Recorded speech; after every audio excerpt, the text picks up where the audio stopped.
Ini rupa minyak gear dia. Okey tuan-tuan, hari ni masuk lagi sebiji Persona VVT ataupun Persona lipas. Okey, baik. Kalau tak silap saya, kali yang ini adalah kali ke berapa entah saya buat dalam bulan ni saja cerita pasal Persona lipas ni. Semua yang datang, semua masalah gearbox lah. So termasuklah dengan yang ni. Kalau sebelum ni saya ada cerita pasal satu sensor yang saya share. Kali ni saya nak tunjuk sensor yang kedua yang berada dalam gearbox kita lah.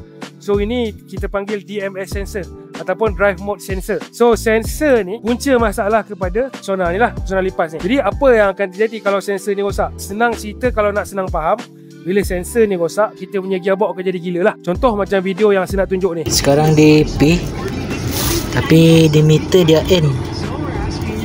So bila pergi reverse dia kosong. Okey, jadi seperti yang kita dapat tahu, seperti dalam video tadi tu, kita faham apabila kita masukkan gear P, dia jadi neutral, dan bila kita masukkan gear reverse, dia jadi kosong. Jadi benda tu disebabkan oleh sensor ni yang dah rosak. Jadi lepas kita tukar sensor ni, masalah tu akan selesai lah. Jadi kita punya gearbox akan jadi seperti biasa. Kesimpulannya tuan-tuan, kalau ada masalah dengan gearbox, tak semestinya masalah tu kita kena overhaul. Belum tentu lagi masalah gear delay ataupun gear yang tak masuk perlu overhaul. Jadi kalau nak tahu lebih lanjut, kena datang kepada kami ni untuk kita punya technician buat check up seperti yang berada di tangan saya ni lah. Untuk kes ni kita tak perlukan proses overhaul. Selepas kita tukar sensor tu tuan-tuan, jadi kita punya technician dah tukar dengan minyak gearbox yang baru, dan kita masukkan sekali lah benda ni.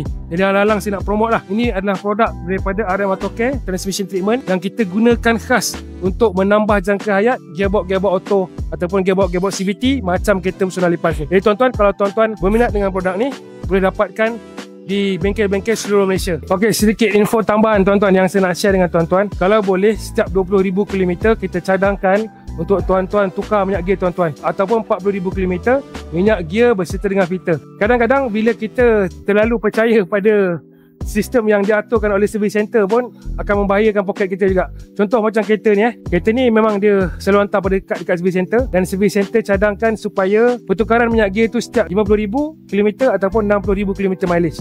Kalau tuan-tuan boleh tengok, ini rupa minyak gear dia. Jadi kalau tuan-tuan ada sebarang masalah dengan kereta tuan-tuan, nak minta kita servis, nak minta kita check, ataupun nak minta kita check gearbox macam ni, boleh datang ke Transported Automotive Section 15 Shah Alam ni. Kita buka hari-hari kecuali hari Jumaat, sebab hari Jumaat kita cuti. Dan kalau tuan-tuan berminat dengan produk RM Autocare ni, boleh dapatkan di bengkel-bengkel seluruh Malaysia.